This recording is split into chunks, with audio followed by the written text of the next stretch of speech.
What if the meanest man in Arizona discovered that the one thing he feared most was the sound of a woman calling him gentle?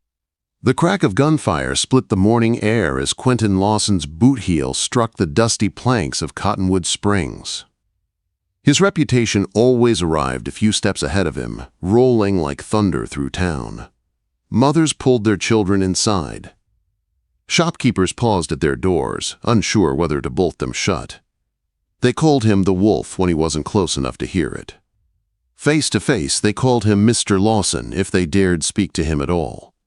It was 1876 in the rough Arizona Territory, a place that hardened men the way fire hardened iron. At 32, Quentyn carried the marks of a life lived on the edge. His dark eyes stayed narrowed beneath his black hat, a scar cut from his temple to his jaw. His guns hung low and tied down, ready faster than most men could breathe. He was heading toward the saloon for whiskey to quiet the ache in his leg when someone shouted, "Riders coming!" Quentyn turned, hand dropping toward his holster out of habit. Dust rose at the town's edge as 3 horses thundered in. 2 ranch hands flanked a woman whose golden hair streamed behind her like sunlight in motion. "Doctor!" one of the men yelled. "We need the doctor! Mr. Callaway's been shot!" Herbert Callaway. The name rippled through the crowd. The Circle C Ranch was the largest cattle operation in the region. If its owner had been shot, trouble was coming like a storm. The woman swung down from her saddle with practiced grace. Her fine riding habit was coated in dust. Her face was pale with fear.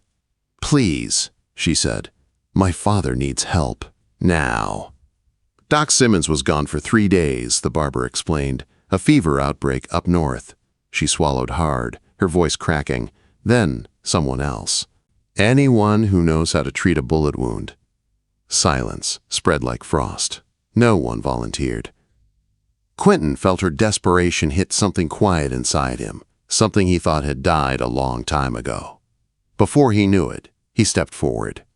"I've dug out my share of lead." The crowd parted from him instantly. Fear always made space. The woman turned, studying his scarred face, his worn coat, the Colts at his hips. "You're a doctor?" she asked. "No, ma'am. Just a man who's seen war." She didn't look away the way most did. Instead, she asked, "Your name?" "Quentyn Lawson." A murmur rolled through the street. Her ranch hands stiffened nervously. "Miss Priscilla." One said to her, "Maybe we ought."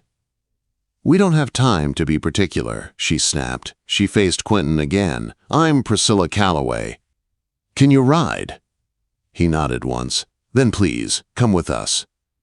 There were plenty of reasons to walk away. Herbert Callaway hated gunmen. And Quentyn Lawson, most of all men feared or despised. But something in Priscilla Callaway's steady voice made him swing onto his horse. Lead the way. The ride to Circle C was fast and brutal. Priscilla set a hard pace, pushing her horse like a woman whose heart was cracking open with every second wasted. "What happened?" Quentyn asked when they paused for water. "Rustlers," she answered. "They've been hitting smaller ranches. Father organized a patrol. This morning they found men cutting our fence line." "Your father rode out himself?" Quentyn asked. She gave him a sharp look. "My father doesn't send men where he won't go." When they topped the hill overlooking the Circle C, Quentyn couldn't deny the ranch's size or strength. Big house, strong outbuildings, pastures stretching toward the horizon. A place built by a man who expected it to last. Inside, Herbert Callaway lay pale on white sheets, his breath shallow. A housekeeper hovered uselessly nearby. "He's getting worse," she said. "Won't stop bleeding." Quentyn peeled off his coat, rolled up his sleeves, and stepped to the bedside. Callaway's eyes fluttered open and narrowed with angry recognition. "You," he rasped. "What's he doing here, Priscilla?" "Saving your life, I hope," she said firmly. Quentyn ignored them both. He needed hot water, whiskey, cloth. A knife. "This won't be pleasant," he warned. For an hour, time became nothing but blood, sweat, and pain. He dug out the bullet, staunched the bleeding, and prayed his rough battlefield skills would be enough. Through it all, Priscilla Callaway never left her father's side. She held his hand, wiped his brow, followed Quentyn's instructions with steady hands. Her courage surprised him. When it was done, Callaway slept. Quentyn washed his hands and a bowl of water turned pink. "He'll live," he said, "if infection doesn't set in." Priscilla sagged with relief. "Thank you." She studied him then, not with fear, but with something he couldn't name. "Jim told me what they call you," she said. "The wolf." Quentyn's jaw tightened. "People talk too much. They say you've killed dozen men. They exaggerate." "How many?" she asked quietly. He met her eyes. "Too many." Instead of recoiling, she nodded and poured 2 glasses of whiskey. "You must be tired," she said softly. "Sit. Rest." It unsettled him more than her father's glare. When he finally walked out onto the porch, sunset poured over the land in gold and fire. Ranch hands worked nearby, all giving him a wide berth. Then Ellis, the foreman, approached. "Miss Priscilla says you'll be staying in the bunkhouse tonight." Quote. Quentyn nodded. Ellis hesitated. "Sir, Callaway testified against your brother in Yuma 3 years ago. I thought you knew." Quentyn froze. He hadn't known. That night, he lay awake on a bunkhouse cot, his reputation casting shadows longer than his body. He should leave. Ride out before dawn, and never return. But Priscilla Callaway's steady hands and fierce courage stayed with him. He wasn't sure why, but he stayed. And at dawn, the trouble began. The sun was barely above the hills when the shout came tearing across the ranch yard. "Circle C cattle were hit again! 50 head gone!" Quentyn was already halfway to the corral when Priscilla appeared on the porch. She wore men's trousers, a leather vest, and determination sharper than any knife. Her golden hair was braided tight, her face pale with worry but steady. "You're going?" Quentyn asked. "I have to," she said. "Someone from my family must face this. It's dangerous." "This is my home," she answered. "I won't hide in it while someone burns it to the ground." She mounted her horse with practiced ease. "You're welcome to join us, Mr. Lawson. We need your experience." The invitation caught him off guard. "Why would you want my help?" "Your father despises men like me." She looked straight at him, green eyes steady. "Because these men shot my father without warning. I want them caught. And you know how to do that." He didn't know what surprised him more, her trust or the strange warmth that came with it. "I'll need a fresh horse," he said. They rode out fast, following the cattle trail south. Quentyn noticed how the ranch hands watched Priscilla with respect, not doubt.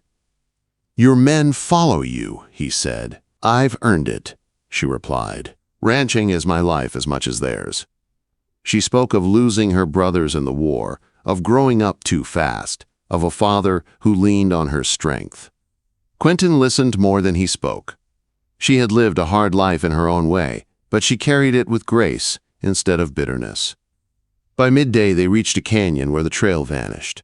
Ellis crouched near the rocks, muttering, "They scattered the herd, trying to confuse us." "No," Quentyn said. "It was planned. They drove them through water." He pointed to a dry stream. "Follow it downstream. We'll find their tracks again." The men doubted him until they found exactly what he predicted. "How did you know?" Priscilla asked. "Apache taught me after the war." Her eyebrows rose. "Most folks around here see them as enemies. Most folks judge what they don't understand." The conversation ended there, but she looked at him differently after that. Not as a gunman, not as the wolf, as a man who had lived more than one kind of life. By evening, they spotted smoke rising from a hidden camp. Through field glass, Quentyn counted 8 men guarding penned Circle C cattle. But what chilled him was how permanent the camp looked. "Some of those men work for Vernon Blackfield," Ellis said. Priscilla's face hardened. "Are you sure?" Quote, "Certain." Quentyn studied her. "Who is Blackfield?" She explained about water rights, offers her father refused, ranchers forced out, the slow tightening of a noose around Circle C. Her voice shook with anger and disbelief. "So instead of buying you out," Quentyn said, "he's trying to ruin you." "And kill my father," she whispered. Nightfall found them gathered around a small fire far enough to stay hidden. The men slept in shifts. Quentyn and Priscilla remained awake, talking quietly above glowing embers. "You're not telling us everything," she said. "These men won't surrender," Quentyn replied. "There will be blood tomorrow. I don't want anyone dying over cattle. It's not the cattle Blackfield wants. It's your land, your legacy." She stared into the fire. "Is violence always your answer, Mr. Lawson?" The question hit deeper than he expected. "No," he said quietly. "But sometimes it's the only language a man like Blackfield understands." She sighed, troubled. Quentyn stood, needing distance from her questions and from the softness they stirred in him. Then, softly, she approached again, wrapped in a blanket, carrying 2 cups of coffee. "A peace offering," she said. He accepted it. "I'm sorry," she murmured. "I didn't mean to judge you." "You were honest," he said. "Honesty isn't something I'm used to." After a long quiet, she asked, "Your scar, was it the war?" "No," he answered. "After. When I was a deputy marshal in Colorado." She listened as he told her of the murderer he'd captured, the judge who set him free, and the gunfight that followed. "I don't excuse what you did," she said softly, "but I understand why." Her lack of judgment unsettled him more than anger would have. Just before dawn, she looked at him, her face lit by fading fire. "Will there be killing today?" she asked. "Not if they surrender," Quentyn said. "But they likely won't." She nodded, her jaw steady. "Then I'll be ready." Dawn came gray and cold. They surrounded the rustlers quietly, using the rocks and canyon walls for cover. Priscilla moved beside Quentyn, her rifle steady in her hands. Quentyn stepped forward first. "You're holding Circle C cattle," he called. "That's a hanging offense." Chaos exploded. A shotgun swung toward Priscilla. Quentyn's gun flashed before anyone breathed. The fight burst into motion. Bullets tore the air. Men dove behind crates. Dust filled the canyon like smoke. Quentyn pulled Priscilla behind a wagon, firing back with deadly precision. 3 men fell fast. The rest threw down their guns. Smart men. "Which of you shot Herbert Callaway?" Quentyn demanded. "None of us," one rustler cried. "Blackfield did." "Said he wanted to send a message." Priscilla inhaled sharply, fists trembling. "Blackfield, himself." Everything fell into place then. A wealthy rancher who wanted the valley. A family standing in his way. A good man shot down. A daughter forced to carry the burden. They took the rustlers and cattle back to Circle C. Herbert Callaway lived, thank God, and was awake when Quentyn entered the room later. "You saved my daughter's life," Callaway rasped. "She saved herself," Quentyn answered quietly. "I only gave her cover." Callaway studied him. "You know about Yuma. Your brother." Quentyn's jaw hardened. "Yes," Callaway sighed. "I believed he was guilty. I may have been wrong." It didn't ease the ache, but it was something. Then came the words that surprised him more than anything. "Stay," Callaway said. "Help us defend the ranch." Quentyn looked at Priscilla. Her eyes held quiet hope. He should have refused. He didn't. "I'll stay," he said, "but I answer to Miss Callaway." Callaway laughed. "Smart man."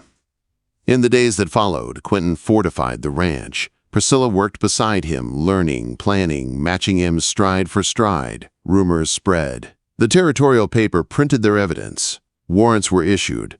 Blackfield vanished. 2 weeks later, Quentyn found Priscilla watching the sunset. They stood in silence until she asked, "Do you think he fled?" "No," Quentyn said. "He's waiting." They locked eyes. Something unspoken passed between them. Something warm. Something dangerous. Then a rider galloped up. "Miss Priscilla!" he shouted. "Blackfield's men set fire to the south range." Chaos exploded again. Within hours, the fire raged. Quentyn fought beside the men until dawn. ash coating him like death's shadow. Then Priscilla appeared, galloping hard, terror on her face. "Blackfield took Father!" she choked. "The fire was a trap!" She thrust a note into Quentyn's hand. "Callaway for the water rights. Noon. Come alone." Quentyn felt the world narrow into a single vow. "You're not going," he said. "I have to," she said, voice trembling but firm. "It's suicide." "Maybe," she whispered, "but I won't abandon my father." Quentyn met her eyes. "Then we make a plan," he said. "One that ends with you alive." And for the first time since meeting him, Priscilla let herself hope. The map lay open across the dining table, its edges curling from age and constant use.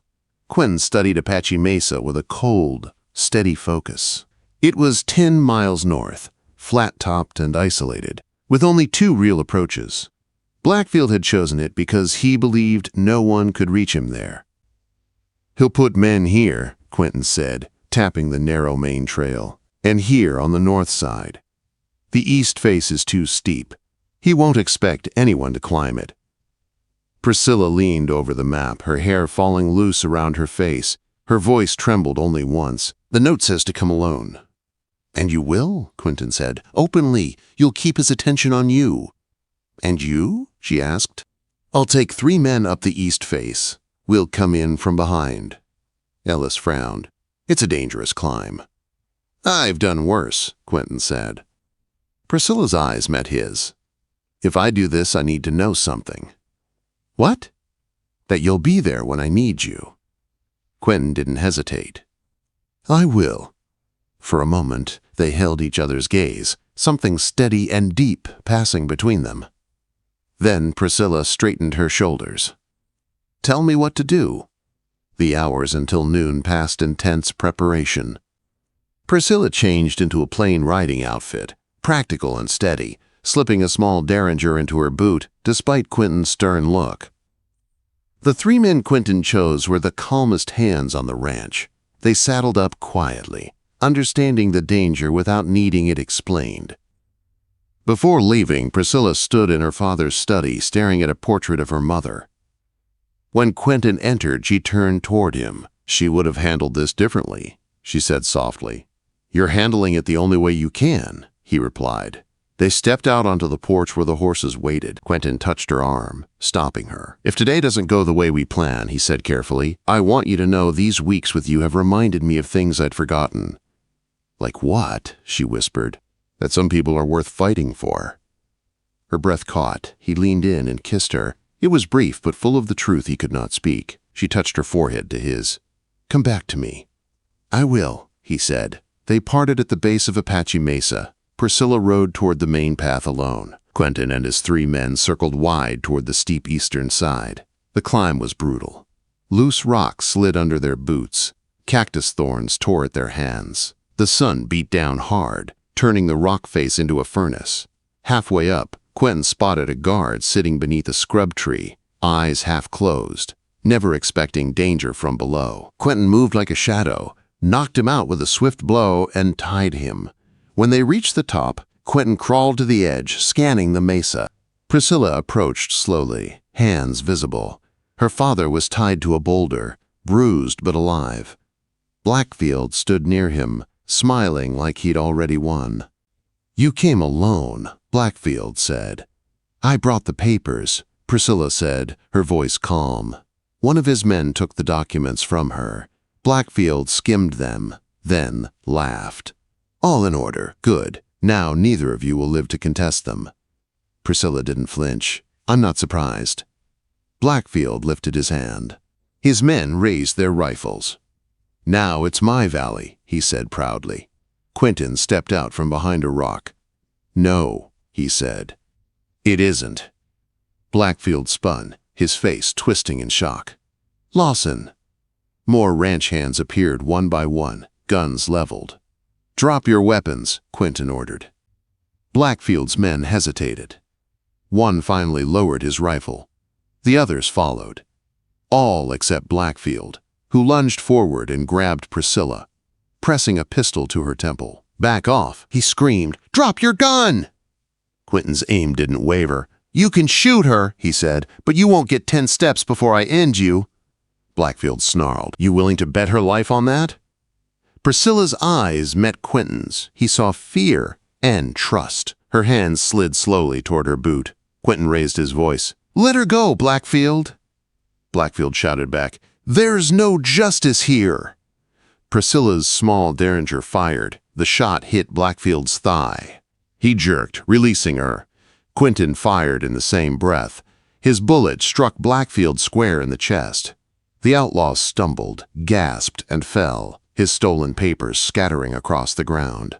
It was over. Quentyn rushed to Priscilla as she freed her father. Herbert Callaway grimaced but stood with help. You saved her, Callaway said. She saved herself, Quentyn replied. They brought Callaway home, tending his wounds again. Blackfield's men were locked in the storage cellar until the federal marshal arrived. The ranch buzzed with relief and exhaustion. That evening, Quentyn found Priscilla on the porch again, staring into the fading light. Father's asking for you, she said softly, but I needed a moment alone. He stepped beside her. How is he? Angry, relieved, stubborn as always. She turned to him. Will you leave now? He looked at her, a woman who had fought, ridden, commanded, and risked everything without flinching. Do you want me to stay? He asked. She stepped closer. Yes, stay. Not as a hired hand, not as a protector, just stay. Something in him cracked open. A man known as the Wolf didn't deserve this. Didn't deserve her, but her eyes said otherwise. I'll stay, he said, his voice rough, as long as you want me. Then you'll be here forever, she whispered. Weeks passed. The ranch healed. The valley was safe. People stopped calling him the Wolf and began saying his name with respect. But only Priscilla called him Gentle. And somehow, when she said it, he believed it. The day they married, the church overflowed. Callaway performed the ceremony with pride. When Quentyn took Priscilla's hand, the crowd whispered at the sight of the once-feared gunman transformed. Years later, Quentyn stood on the porch of the Circle C, watching his son chase butterflies and Priscilla hold their infant daughter. The evening light painted them in warm gold. You ever miss your old life? She asked. No, he said, wrapping his arm around her. I was never free then. I'm free now. She leaned into him. Hard to believe, she murmured, that the meanest cowboy in Arizona turned gentle. He kissed her temple. I didn't turn gentle, he said. You just showed me I already was. And in her smile, he found the truth he had spent a lifetime running from. Her love had made it real.